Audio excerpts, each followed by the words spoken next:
Nasa Baguio nga pala kami guys at may pinuntahan kaming isang legendaring kainan dito sa may Baguio City na since 1960s pa. Na nagsuserve lang naman ng isang famous Igorot meals gaya ng mga rice toppings. Isa dinami-dami nga ng restaurant dito sa buong Baguio City. Ito talagang Jack's Baguio Restaurant ang napili namin. Nasa kadahilanan na masarap naman talaga, sulit, solid at talaga naman affordable ang mga presyo ng mga food trip nila dito. Isipin mo ba naman kasi sa halagang 160 pesos mo, halos good for 2 person na itong mga kain mo. Kaya naman kung mapupunta kayo ng Baguio at naghahanap kayo ng mga budget friendly na restaurant, ito talagang Jack's Baguio Restaurant na recommend ko sa inyo.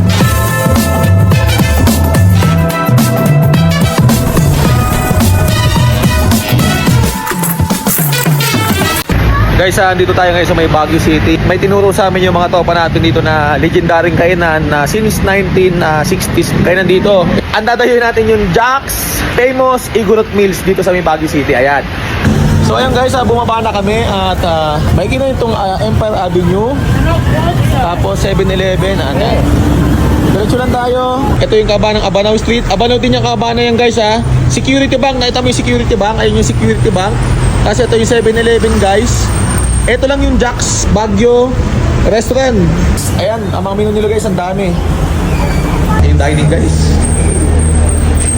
Sobrang laki ng dining. Ayan guys, meron din silang isang dining dito sa loob. Ayan, malaking dining. Ayan.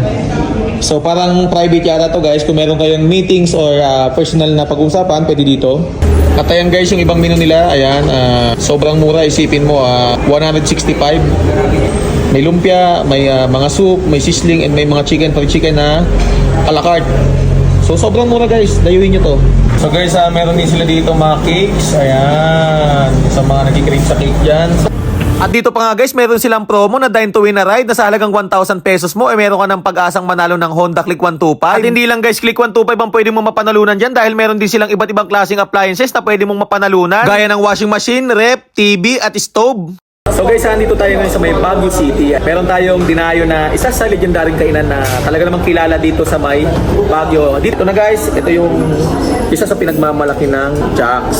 Ito yung Igorot meals kung tawagin na meron ng gulay, may chicken, tapos 2 pirasong lumpia, tsaka yung pork belly. Syempre hindi mawawala yung itlog. Ayan guys, sila ditong a la carte na lumpia.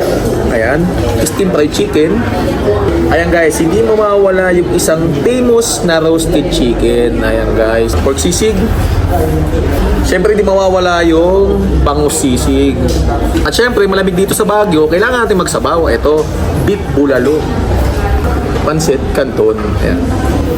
Sa fried rice, meron din sila ditong a la carte na fried rice. Ayan. Meron din sila ditong buko shake. Hindi mo tayo sa gulay.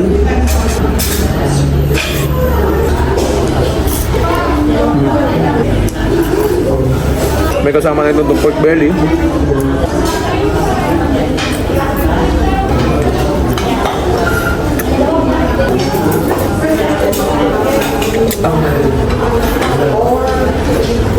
Nakita nyo yung loob? Juicy guys oh. Gulay. Absolute din sa bawo yan. Magbabakasyon ngayon ng Baguio, dayuhin nyo to. I-waste nyo lang yung Jack's Rice Famous Igorot Meals. Lalabas agad yan. Ayun guys, thank you.